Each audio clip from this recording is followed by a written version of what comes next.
and other parts of the country world. So it's my warm welcome to this inaugural lecture of our much anticipated, lecture series on field monitoring in geomechanics as a part of TC220 of ISMG. So I try to coordinate this series, and I should thank, first of all, Dr. Andrew for giving the full support in doing this. He's our chairman. And I'm truly delighted to see all of you here. And this is going to be recorded also, and extend my sincere gratitude to your participation. So the field monitoring in geomechanics, which is like very crucial in construction and infrastructure developments that's happening, the rapid growth, especially countries like India, where it is exponentially increasing. So this topic is something very, very crucial to understand, share our knowledge. So to also see the challenges that are there from the diverse geological conditions, like, we have like such a diversity in geological and geotechnical setup, and rapid increase in the urbanization and sustainability concerns, that's very much crucial in decision making of the major infrastructure projects. So through this lecture series, the aim is to bridge the knowledge gap by hosting distinguished experts who will share their insights, experiences, and cutting-edge approaches for in-field monitoring, especially. So we have our first speaker, Dr. Anil Yunatci. So I welcome you, Dr. Anil, for kindly accepting this first lecture. So with this welcoming words, I would like to request Dr. Anil Joseph, IGS President, just to, because he's also a member TC220 along with me. So just to add few words. Yeah, very good morning, Andrew Ridley, the chairman of TC220, and the speaker of the day, Anil Yunatci. It's a great pleasure to have this curtain raiser for our ISFMG 2026. First of all, I would like to once again thank Andrew for giving the opportunity. It was last time in September where we had that bidding and India won the opportunity to host ISFMG 2026. I would like to thank my co-member in TC220, Neelima Satyam, who is taking the initiative and is fully energized to welcome all of you to India in 2026 in Indore. And as a part, this current series is happening, and we want to spread the TC2020 series also. So this will be a continuous process. And we have a very apt topic today, harnessing the gems in instrumentation and monitoring. All eager to listen to that. And I would also acknowledge the presence of our Honorary Secretary, Dr. A.P. Singh, and different personalities from the TC220 who have joined in for this. Let's all be ears for this wonderful lecture from Anil Yunatci, and look forward for a great time together. And thank you, Andrew, we will be in touch with each other to make this TC220 in Cochin, in Indore, a grand success, in India, a grand success. And I remember the one fantastic way you have done that in London last time. Thank you very much for the opportunity, Neelima. Yeah, thank you so much, Dr. Anil Joseph. So shall I request Dr. Andrew Ridley, who is the chair for TC2, opening remarks? Okay, thank you, Neelima. And thank you, Anil, for your very kind words. I don't want to take up too much time. Just to give a little bit of background, the TC220 is a technical committee of the International Society of Soil Mechanics and Geotechnical Engineering. We set it up in 2019, and the aims are to disseminate knowledge in the field of monitoring and instrumentation. Since then, we've successfully, as Anil mentioned, we've successfully run a conference in London almost exactly a year ago. We were all there. And this initiative to run an international series of lectures came out of the last full TC committee meeting that was held in May this year in Rome. And I think it demonstrates the value of running these committee meetings, because these ideas spring up. And I think this is an excellent idea, and I hope that it will have great longevity.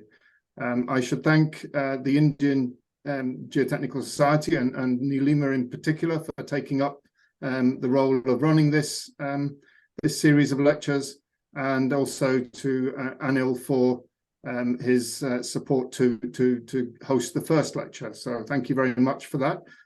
I will come back at the end and give a few notices on events that are coming up.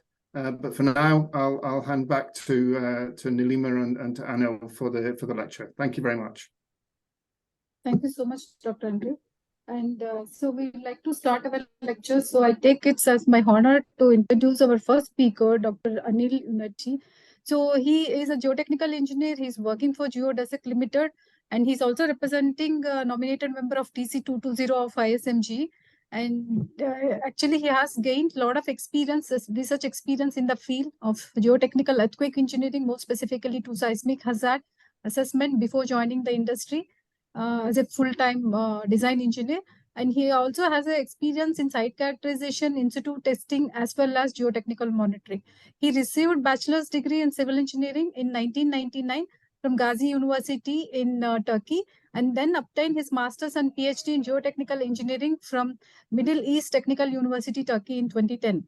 He is currently in charge of organizing and running numerous customized in-phase geomechanical modeling courses and workshop events internationally. And he has done extensive work on field monitoring. So with this brief introduction, I'd like to welcome again Dr. Anil Yunatci for this first lecture series on field monitoring in geomechanics of TC220 of ISMG. Thank you so much for accepting, and we can have your lecture for 45 minutes, then we can follow up with some question and answers for 15 minutes. And your lecture is in recording mode. Thank you. Sure. Thanks for the invitation, Professor Satyam, Professor Anil, and Andrew for organizing this. It is my pleasure to just to say a few words on the first of the lecture series of the technical committee. So when the invitation came up, I just sat for a few minutes before answering on what could I talk. I thought that the most versatile thing to just to disseminate on behalf of the committee was to just reflect the missions and objectives of the committee to the engineering society. So this covers a wide range of participants all over the globe with different levels of experience and different levels of involvement into the projects as procurement departments, technical managers, field engineers, and researchers. So diving directly into technically intensive discussion during the first lecture did not seem to be the way. I don't know how you will just accept it, but this is going to be my style for the next few minutes. So by the way, English is not my native language, so apologies in advance if I make any mistakes or interruptions. I will just try to be as clear as possible and try to respect my time, which I do have some difficulties sometimes. So in basic sense, the mission of TC220 committee is just to build a bridge between the real behavior of any geotechnical structure and the predicted behavior. What we refer to by the predicted behavior is that it can be calculated or estimated using some empirical, semi-empirical, or analytical calculations, or it can be just fully dependent on some more rigorous methods of numerical modeling in the finite element, or more advanced methods of numerical analysis. So the basic thing is what we assume initially is not always reflecting what is happening in the field.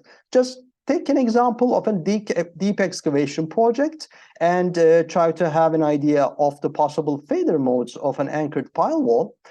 So the real behavior versus predicted behavior and the possible modes of failure should be clearly foreseen or should be considered in your stability calculations during your conceptual design or your finalized design. However, we have a range of diverse uncertainties which arise from uncertainty due to mechanical characterization of geomaterials. This may not be the correct expression. However, I think it simply just expresses its purpose. The uncertainty due to mechanical characterization may arise from spatial coverage, strength characterization, constitutive behavior, or any other type of both aleatory and epistemic, aleatory variability and epistemic uncertainty while characterizing the phenomenon. There are also uncertainty and changes in external and internal loads, such as pore pressures, or you may consider pore pressures as internal or external, depending on how you characterize and define it, as well as external loads. There are uncertainties due to performance and mobilized capacities of man-made support elements. So what we basically put and define in our good-looking finite element analysis in terms of the pre-stress value of a tendon may not always work out, or almost never works out in the way that we considered initially. There will be changes in characteristics of geomaterials and structural members over service life due to deterioration of the structural elements and its interaction with the natural materials, as well as some long-term possible changes in the characteristics of the geomaterials themselves. So the solution will be just finding an engineering way to fill the gap through observational data. Continuing to the objectives, you may reach the committee through its website, dedicated website, through ISSMGE main site, and maybe Andrew will just spend more time on discussing about these, so I will skip them very quickly. Or you may just simply log on to field-monitoring.org to learn more and see how you can contribute. We are trying to cover the civil industry, the mining industry, define or monitor geological hazards such as rockfalls and toppling failures, work in the energy sector, renewable sector, keep an eye on the existing infrastructure as well as the newly built infrastructure, both in different time spans. So what I refer to this by saying the time span is basically we may monitor a structure while it has been undergoing the first construction stage or during its service life. Historical structures, similar approach, industrial, and many others I may have just skipped to emphasize here. So a very brief note on the upcoming events and activities. So the instrumentation monitoring will be discussed early in October in Salzburg, Austria. There will be a specific session reserved for instrumentation monitoring in the ISRM Congress. So BGA, British Geotechnical Association, has announced a seminar, a meeting, half-day meeting at Institute of Civil Engineers. Here you can just note down the access link and have more information about that. Next year in Barcelona, and similarly in the 18th European Conference on Soil Mechanics and Geotechnical Engineering, which is to take place in Lisbon, Portugal. We'll be discussing more and having dedicated sessions on instrumentation and monitoring and how we can just make it progress better.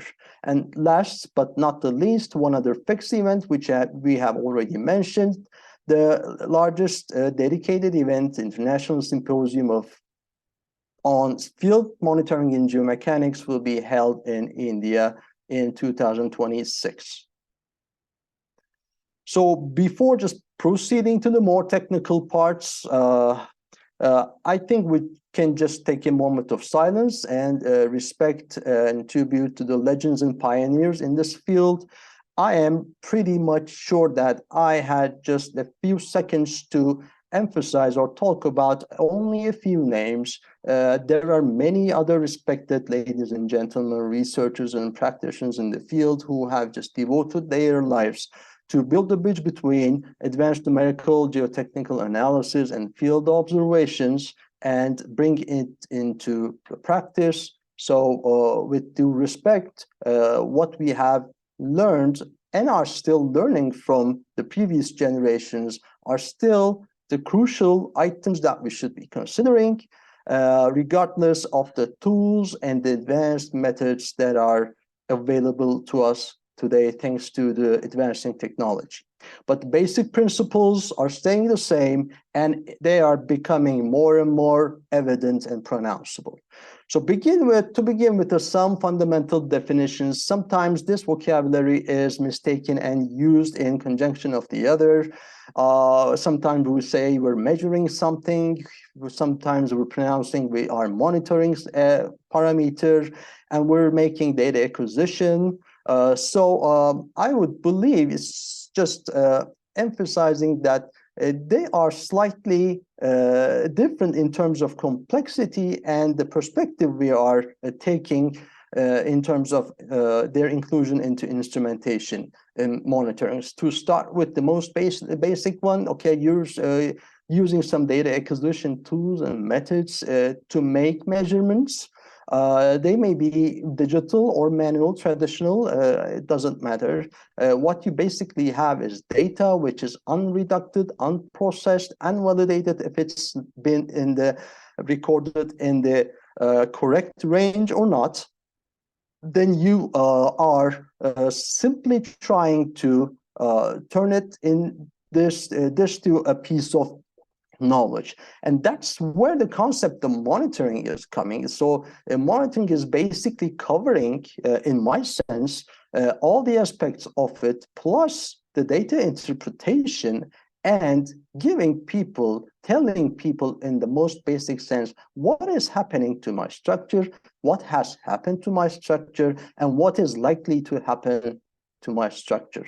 So the last question is not always easily answered. The motivation behind geotechnical instrumentation, we are after just the performance assessment of new or existing geostructures. In the most basic sense, we need to define their potential failure modes. We need to just verify if they are performing okay in regards to the assumptions we have made before the construction stage. So it is not the only sole structure that we're trying to build or monitor, but there are some adjacent structures or assets which are potentially affected by the behavior of our structure. So it's not us always. Let's not be selfish in this sense, because any consequence will directly affect what will happen to the nearby structure. So the motivation is just to bring a working sense, a working framework, which is undoubtedly has to be customized specifically for each project we're involved in, to optimize the solutions for all parties involved, both in the technical sense, financial sense, and the legal sense due to its possible consequences. So in terms of the budget optimization, so balancing between under-conservative and over-conservative design extremes, just one of the pluses, one of the advantages of why you should monitor a structure. So frequently encountered misinterpretations from our daily basic experience. We have heard directly from any stakeholder that this instrumentation is unnecessary, the structure is safe, instrumentation is expensive, it's hard to apply instrumentation programs, it's obstructing and decelerating my construction program. So data acquired from instrumentation programs cannot be used efficiently. They are all strictly and 100%. I have to just express it very freely that they are misinterpretations. If you just analyze the structure, analyze the phenomenon in the correct way, and propose good, efficient solutions, then instrumentation will be essentially helpful in both monitoring the performance of your structure and prevent any legal obstructions or conflicts. I had a chance to just go through my notes during the panel I attended about 3 or 3.5 months ago in Rome. It was the 9th of the series of the international course for geotechnical and structural monitoring. And these are not my words directly. These are just jotted down words from the speakers of the panel who are just individually very experienced in their fields and have decades of experience both in just manufacturing instrumentation monitoring products, deploying them, managing large volume projects with a lot of instrumentation involved, and just taking care of the financial side of it. So we can just expand the list. However, I am sure that while I am talking, you are having a chance to just go over some of the topics. I won't take time to go over them one by one, but just select a few random ones. Okay, sensor-based data and remote sensing integration. Perhaps a decade ago, it was the discussion of should we go with sensor-based data or remote sensing, which is better? Now it's not a rivalry anymore. It's just we have realized and more successfully implementing the uses where they come together and produce greater value. Merging new technologies and conventional tools, still we have to monitor some parameters in the old style, both to be used as backup data as well as just combining new technology data with the conventional one. One of the topics that I'm very keen on is just we're paying attention as human beings to data we gather from failures or underperforming cases for piles which have settled too much, or excessive lateral deformations experienced at a deep excavation project, and we're collecting data and back analyzing it and just trying to back calibrate our numerical models and do some forensics works in case they are needed. But my perspective is just paying attention to data from well-performing or non-failure cases, processing them in the way, in the neat sense as the others, as the failure cases, and making a value out of the well-performing cases will just give us very good insight on the unbiased performance assessment of similar structures to be built or already built in similar conditions and methodologies. So processing data, extracting information, human brain and machines and coding go along the way. They go all the way in harmony. But our perspective is that although we have the nicest tools available and the methodologies to handle the ever-increasing, ever-growing number of sensor data we have in a project, they are too much in some sense to be handled manually. So the human brain is here just to process and filter any outliers, extract any useful information. Then that experienced human brain is also responsible for making a meaning out of what is available in terms of data and use it in the phenomenon of dynamic monitoring. This is, again, not my word. And to just conduct an iterative numerical model calibration process. Not easy as it's said. We'll go into the details because we know how the design and the investments are realizing in the real world. So just dynamically iterating a numerical model and revising your design in a steady manner will require some amount of efforts and regulation evaluation to be effectively put into place. And that's one of the most dominant challenges of today and main topics of discussion in my point of view. Let's check my clock. Okay. This conversation or chat, let me say, was just put out for the purpose of making the newcomers to the field a little bit affiliated, familiar with the challenges, opportunities that we have in the field of instrumentation and monitoring. So to put it straight, maybe it's just better to move very quickly between some case studies and try to explain what we have learned from them, or what mistakes we have made and how we could improve them better for the next time. So the thing is, my first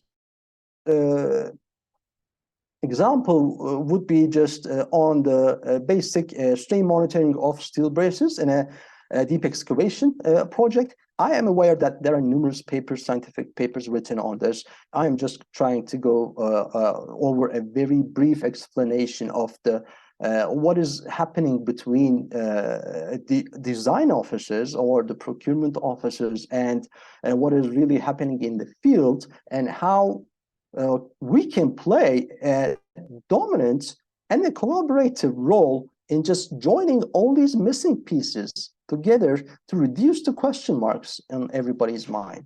So when you are just installing a strain gauge in a steel casing, steel pipe section used for lateral supports in a deep excavation project, okay, only some of the challenges that you come up and you have to answer is just when you should take the zero reading, what is your true zero reading, how dominant can temperature effect may play a role on the readings you take, and where you should place those sensors. Just speaking of the zero reading, you have several options. You can just install your strain gauges in the at rest state, where they are lying on the ground with no bending stresses and no lateral restraints. So if they are just properly supported uniformly and they will not be restrained at both ends, then what you have is a sort of zero reading over there. So any strains on the zero reading will be indicated, will be just driven by the temperature changes, even if they are not restrained at both ends. So this is what happens when it's lying on the field waiting to be installed. And the second stage, now you just put it in the place where it should be, however, just do not make the connection. So it's somehow without the connections and the restraint, operating in a way that it is not fixed yet. However, the members are in the effect of their own self-weights. So you will have a different zero reading over there. What you're comparing should not be pears and apples. So be careful on when you're installing it and when you are reading your intermediate measurements, then just it will be very useful if you do both and try to compare, and that will help you explain what is happening in the field. Only the bending stresses are due to the self-weight of the structure. Here again, I'm not talking about any temperature changes. And I have not made any excavations yet. I have just placed the struts. Then I fix the ends of the struts, maybe include a load cell in between the reinforcement support and the elements, so that I can just do a benchmarking by measuring the loads directly, or try to infer the loads on the struts because of by directly measuring the strains. So this is what happens if they are put into temperature effects when they are fixed. So the equation is basic, and let's do an extreme calculation.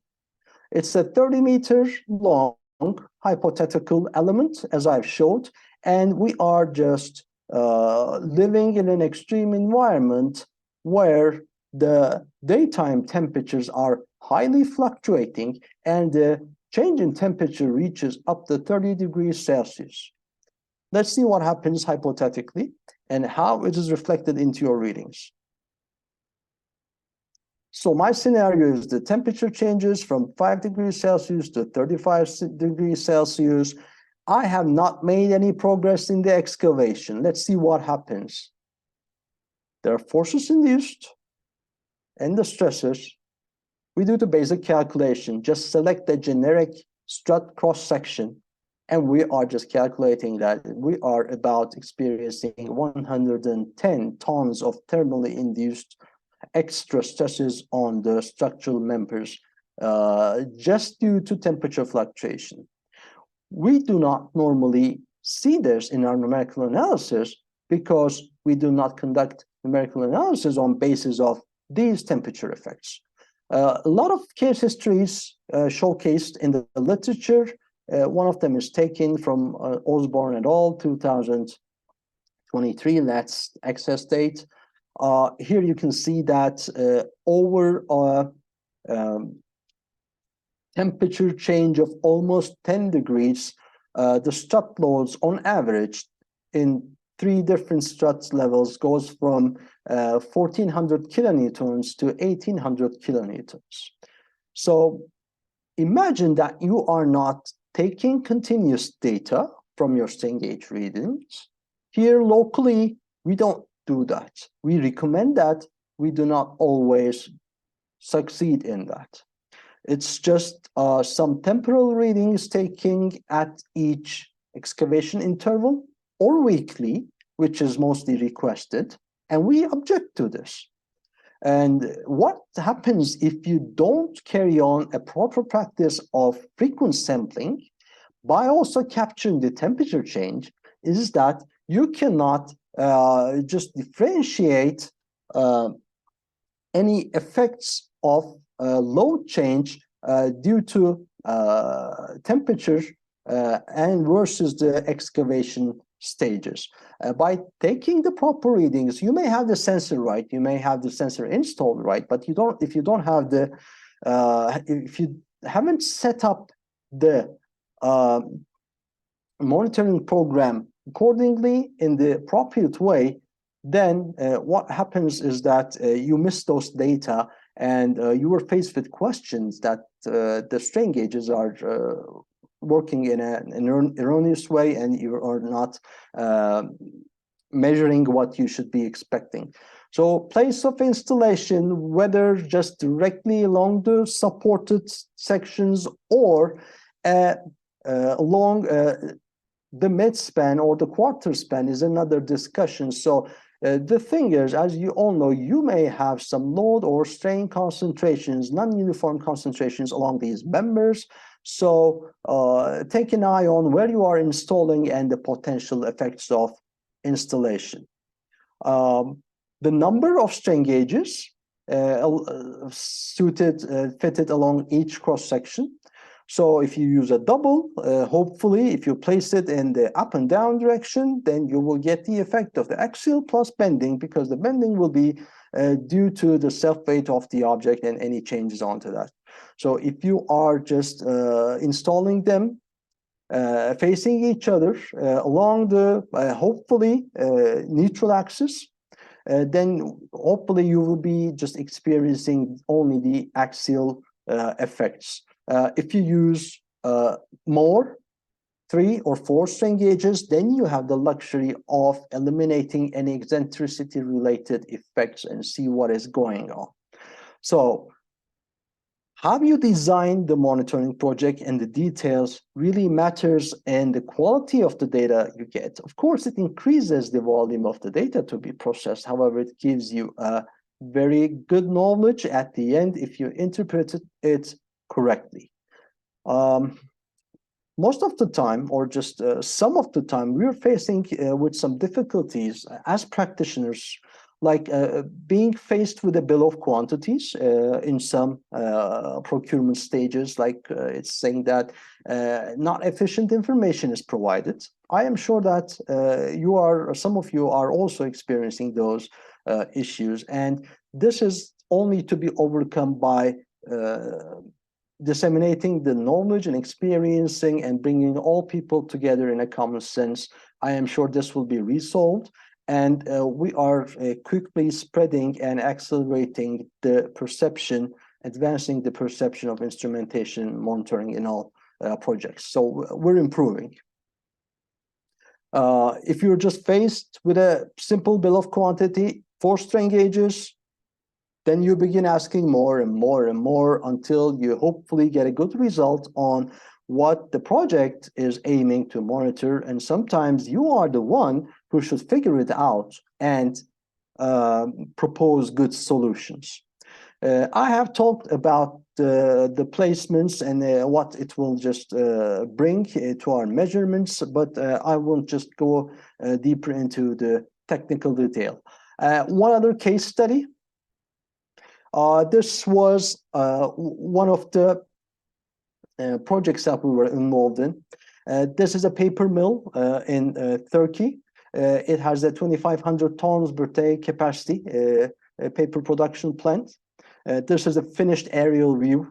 Back when we were involved, it was just an empty construction site.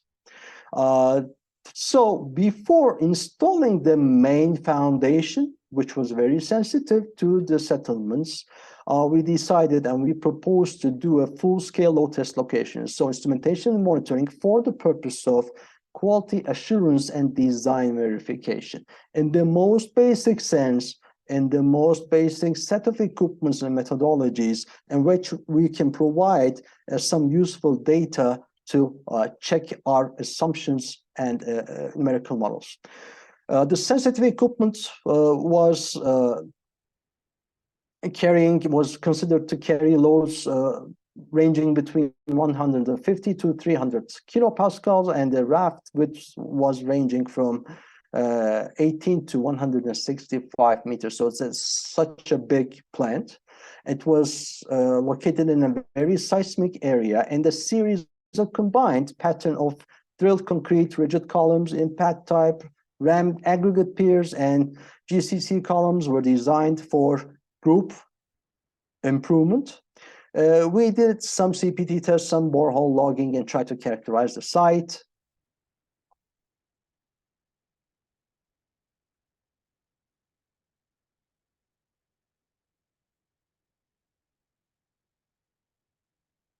I'm passing these quickly just to give you an indication that the site was properly characterized in any sense possible. And there was a very good planned, very neatly planned series of instrumentation plus quality assurance, whatever you may call it, during the intermediate stages of ground improvements. So after each stage, we still did some CPTs and seismic CPTs as well as surface geophysical measurements to see the effect of what has happened and what was the effect of the ground improvement process on the realized values before making a full-scale load test. A few glimpses from the field, a few glimpses from the nearby faults located 2 kilometers away, which is capable of generating large magnitude earthquakes, and the construction site. Surface geophysical measurements. A sequence plan of the instrumentation during the successive stages of ground improvement. Then we came up with a series of recommendations and verification through instrumental data on if the desired performance was achieved. We did not stop there. We were aware that the actual loading was to take place on a very large amount of area. So just by ignoring the size effects up to a certain extent, we decided to make a full-scale loading on a limited area. The design load was selected as 191 kilopascals, and the loads were applied, dead loads were applied by 3 by 3 meter. So we applied concrete blocks as dead loads reaching up to 170 tons. And we set up an instrumentation system to see if there were any consolidation settlements, which means that if the ground improvement stages were completed successfully, if the elastic settlements were the only source of settlements we would encounter, and if they were within the tolerable limits for the performance of the structure. So we saw that the site was monitored remotely, real time, by a very simple set of instruments through real-time monitoring system. And we saw that the system worked seamlessly for a period of 1 month, and 90% of the total settlement was completed within 36 hours of completion of the design basis load. So it was almost all elastic settlements. This was validated. Then the amount of settlements were used to back calculate this very simplified numerical model of the foundation, which is to be resided there. Then we updated our estimations of the subgrade modelers, both in the static sense and the dynamic sense, because there was going to be a working dynamic machinery, vibrating machinery inside an industrial site, to come up with updated estimations of some geotechnical parameters, which were then handed to the design engineer for conducting an iterative approach on the foundation performance assessment. So the thing is, as simple as it gets, we had a chance to play with multiple parameters, but this was one of the most simple cases we had. For some other problems, we have multiple parameters which are sensitive to the output, and they are nonlinearly related to each other, which means that we have countless options to back calibrate our numerical models. So it's somehow becoming an art to back calibrate a model using field observational data, and it has always been like this. So the lessons learned from case study 2, detailed site characterization during preliminary design phase, direct assessment of design inputs for machine foundation design were put into action. And we considered that we made a small contribution to overall risk management during the lifetime of the facility due to geotechnical performance-related issues, because the next stage for the investor was to just decide on, along with the third-party investors, of course, the insurance rates for the industrial site. That's where instrumentation monitoring was mainly put into action. So moving on to case study 3, don't worry, we don't have much. We're about to just wrap up. So it's about long-term monitoring of a site undergoing slope displacements, and another 3B case, which is about test fill monitoring. My complaints and conventions will be similar. That's why I intentionally selected to include these cases in under a one case study.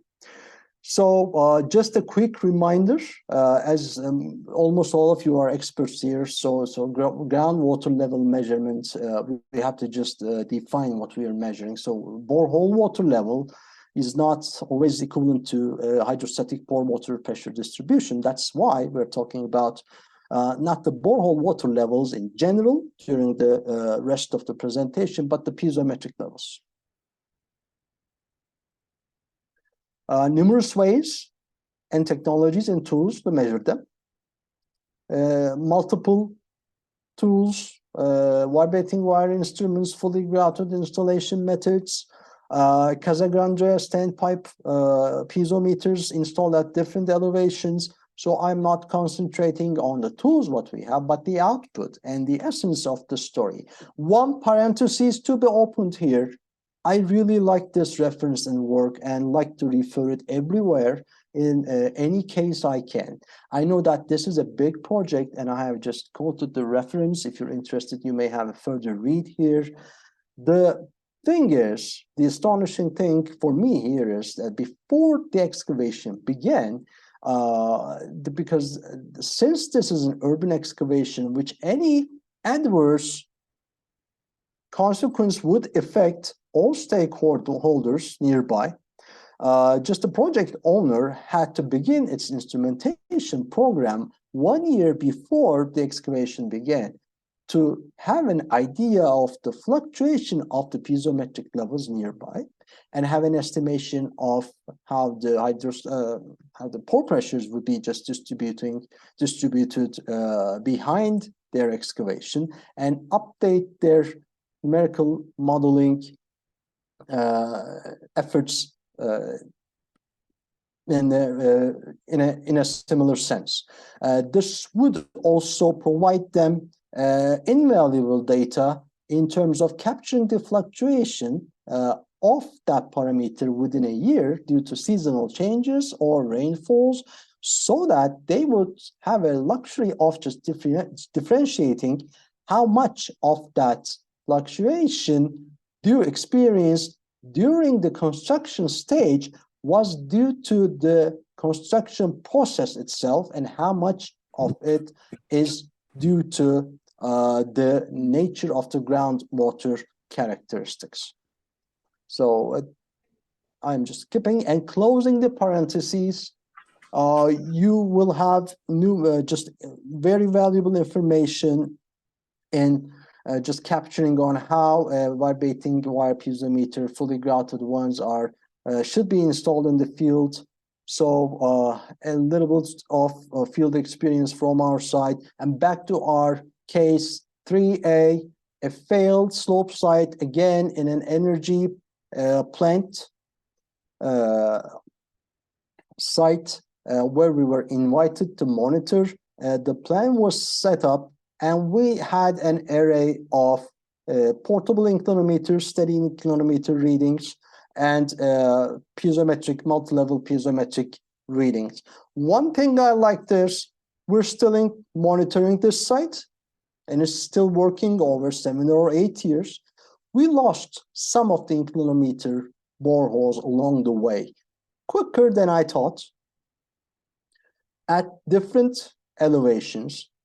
Good thing is we know where the deflection has occurred. The bad thing is we did not have any in-place inclinometers just to realize and the progress of the rate of deformation during the time that it was not monitored and the readings were not taken. We only had a chance to just go over there a couple of times a year, and if anything happened in between that time, we lost it. And we saw the consequence with clogged and lost inclinometer casings.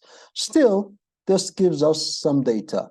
Our regret, we could have done better in just capturing higher quality data and understanding what has happened better. So the behavior is relatively different at different parts of the site.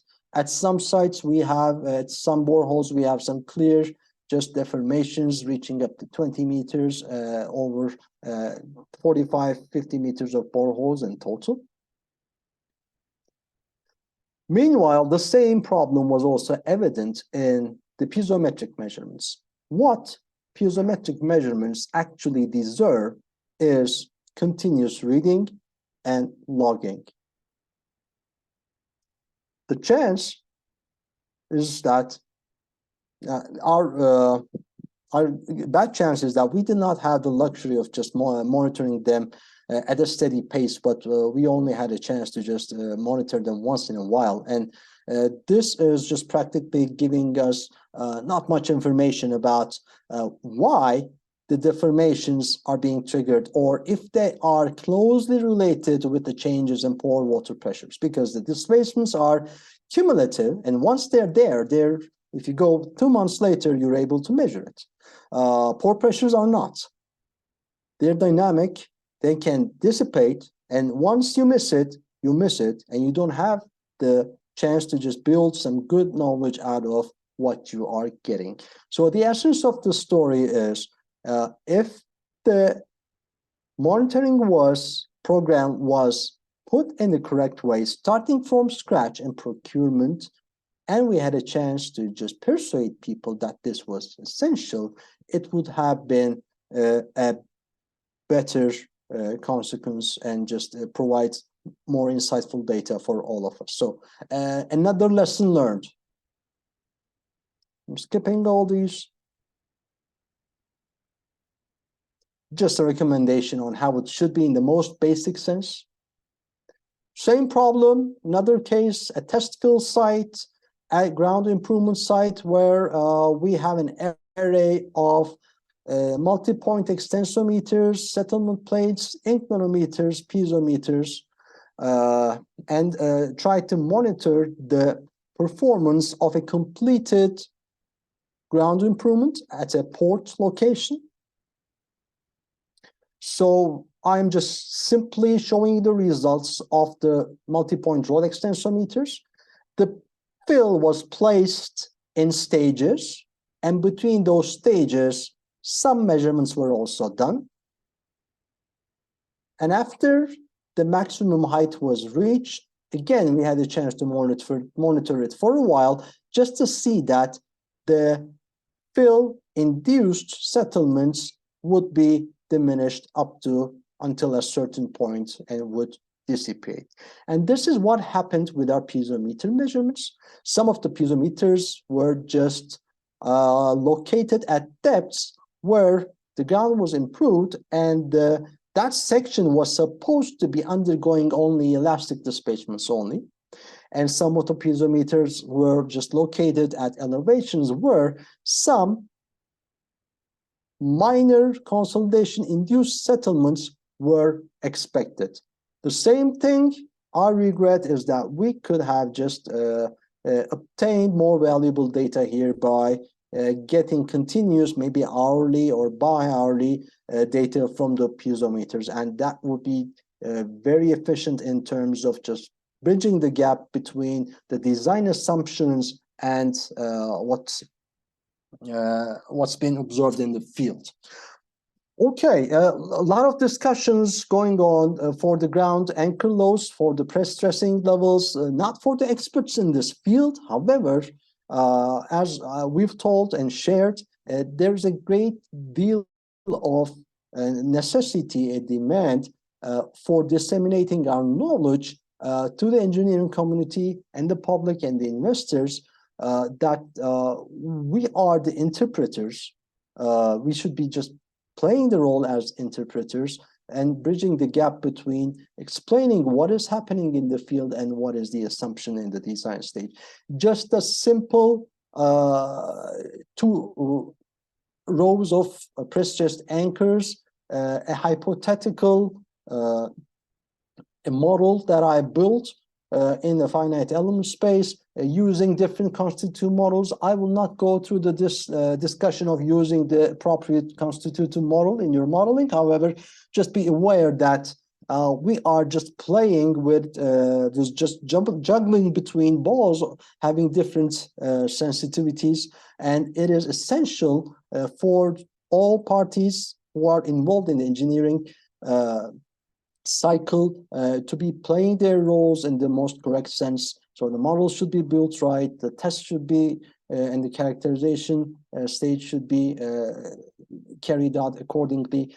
And one ideal world that we have just reflected over here a moment ago is just we're applying some sort of a press stressing load over the anchors and just assuming that they are the same for that stage.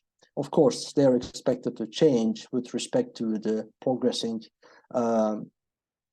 excavation. What happens in reality that they are not, even though that they are placed in the correct way, depending on your gripping system or the details of the manufacturer, and this value is surely to be fluctuating, and it is highly changeable at different parts of the world. You may have different experiences. You may be pronouncing different levels of uncertainty or post-locking lock of load losses than me. But in this part of the world, I am just openly demonstrating you that we are experiencing at some projects reduction up to 30% compared to design loads. What I've shown a moment ago, this is a hypothetical model. What I'm showing right here is just real field data that we're having. Here on the left column, you're seeing the design loads and pre-logging, although there was a safety margin as recommended by the standards and guidelines for increasing the pre-locking stresses, the lock-off load losses are far larger than what was anticipated due to poor gripping of the components of the head system. So on the left, you see a histogram of the percent decrease of the losses in our small sample set. So it varies from 0 to 30% almost in a uniformly manner. So what happens if I carry that little piece of information back to my numerical model and see what happens? Before doing so, another parenthesis from us.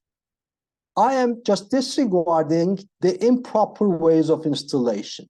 I am just totally assuming that the devices are being installed properly. By the way, these two pictures are real, and we are trying to correct the practice in a way that every instrument should be installed and used in the proper way. What happens if you don't? Still in my parentheses, and thank you for your patience. I'm exceeding my time a little bit, but I'm about to wrap up.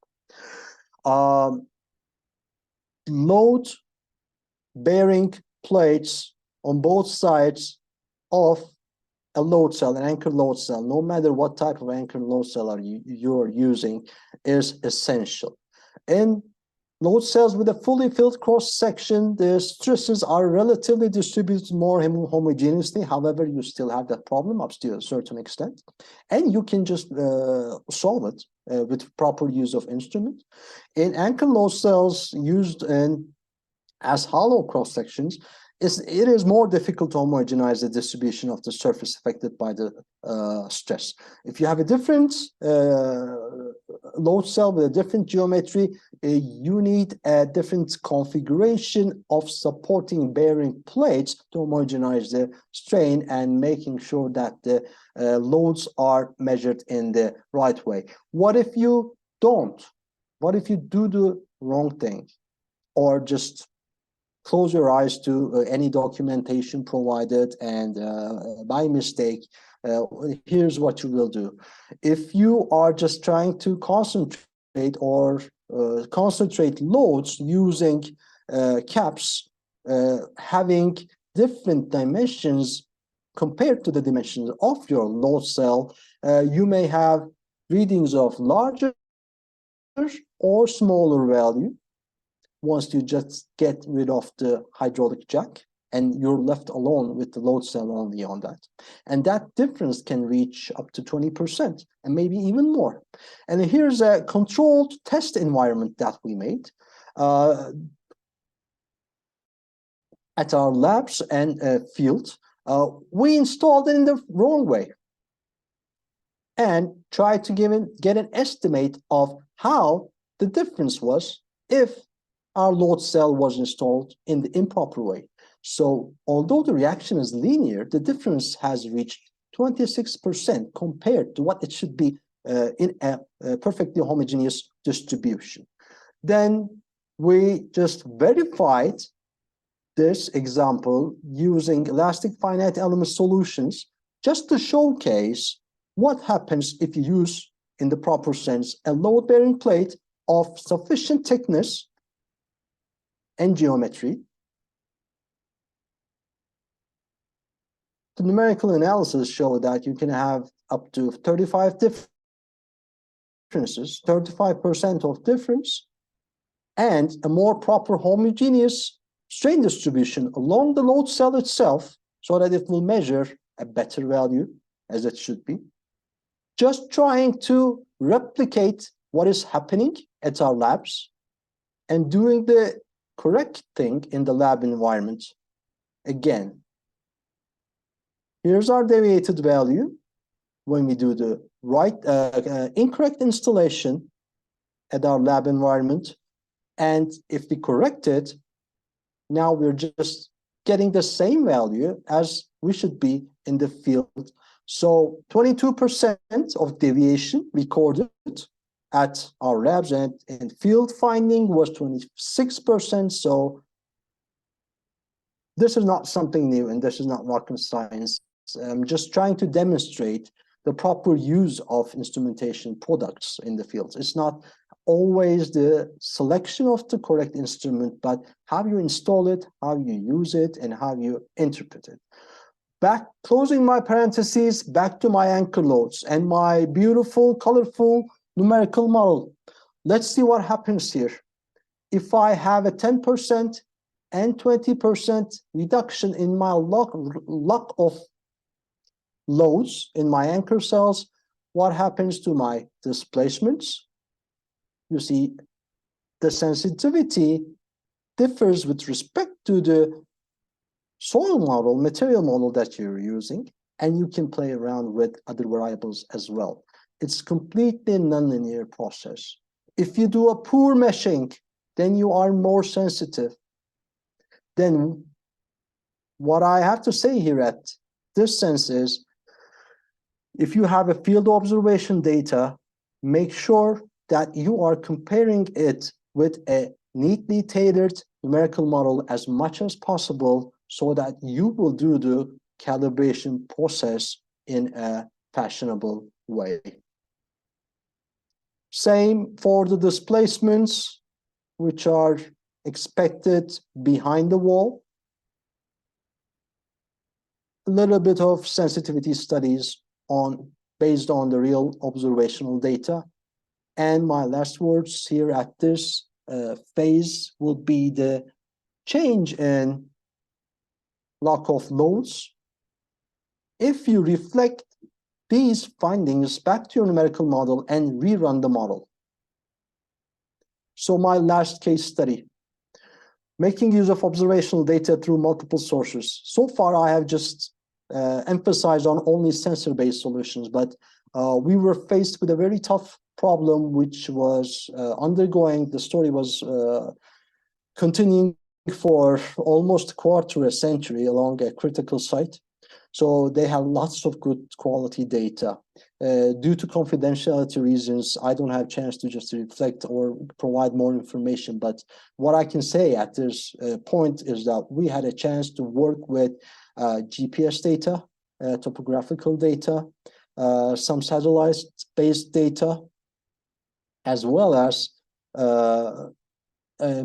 soil moisture sensor data, meteorological data, in conjunction with a set of piezometers, inclinometers, and associated instruments for monitoring the risk to a mine facility due to a sliding of a huge mass.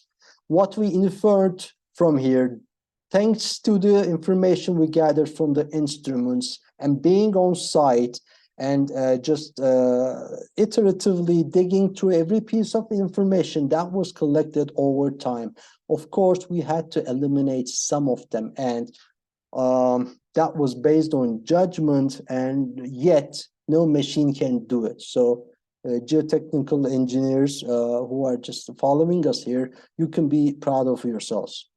The thing is, it's a complicated mechanism consisting of deep, very deep seated slides, along with not so deep seated slides, but still reaching up to 18 meters. However, if you look at the data, there are multiple failures induced by different mechanisms and are progressing to different directions. So you have shallow slides due to seasonal rainfalls, which are just mostly controlled by the morphological features as well as the rainfall changes, and you have a deeper slide. So you can have both solutions. You will have bring a solution to the dominant problem, and you will have to understand, or just leave the smaller problems to their own fate. We use all of those information to come up with a calibrated model, both in 3D and 2D in our analysis, and proposed a 4-row gigantic solution for slope remediation, just to slow down the progress of the moving mass.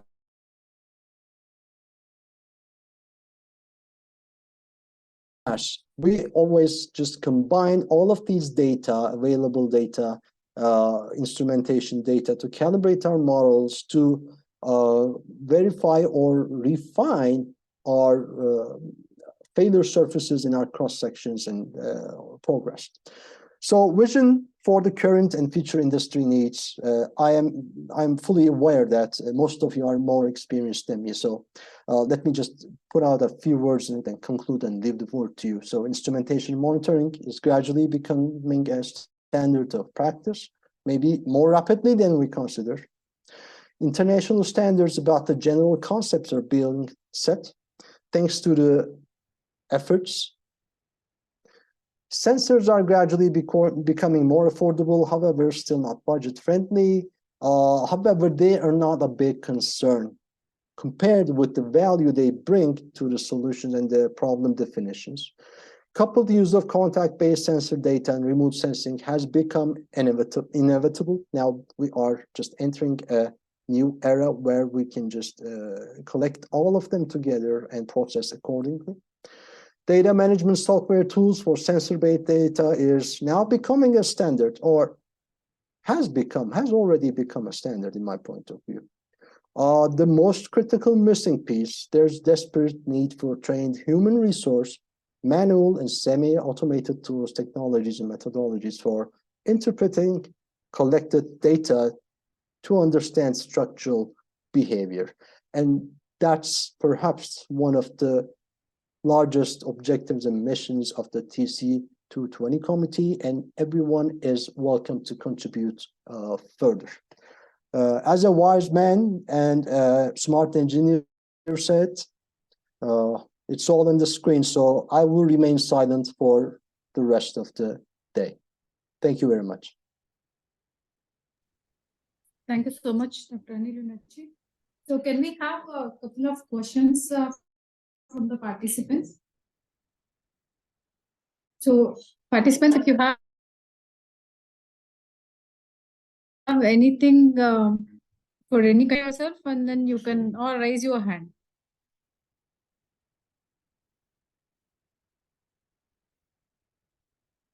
So thank you so much. It's very wonderful lecture with different case studies starting from deep excavations to slope stability.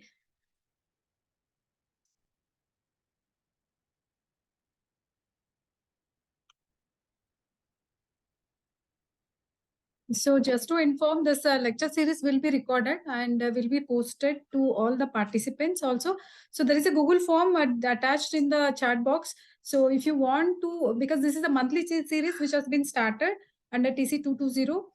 So if you want to get information, regular information or updates on field monitoring in geomechanics specifically, so you please give your data, and so we'll keep posting you with all the information in the future events.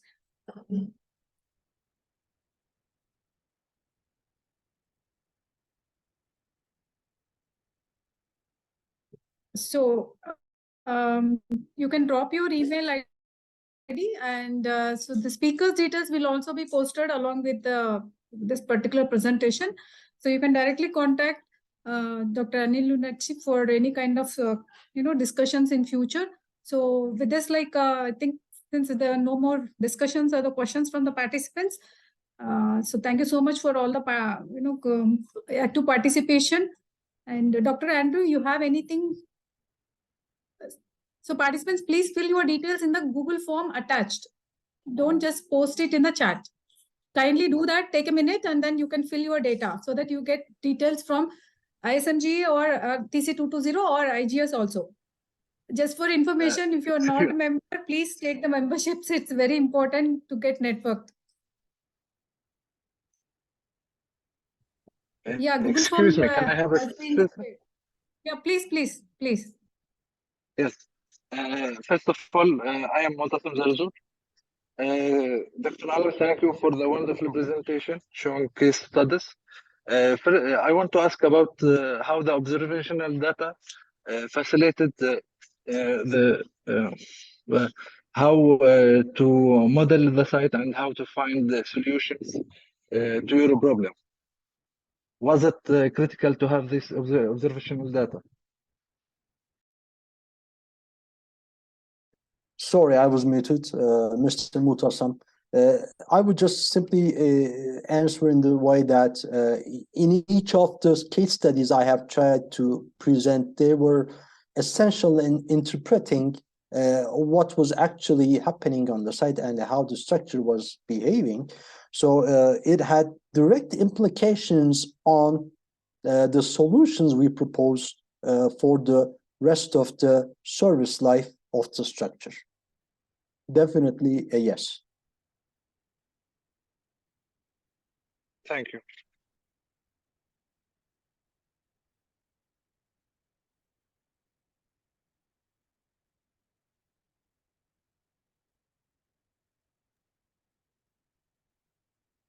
So any more questions or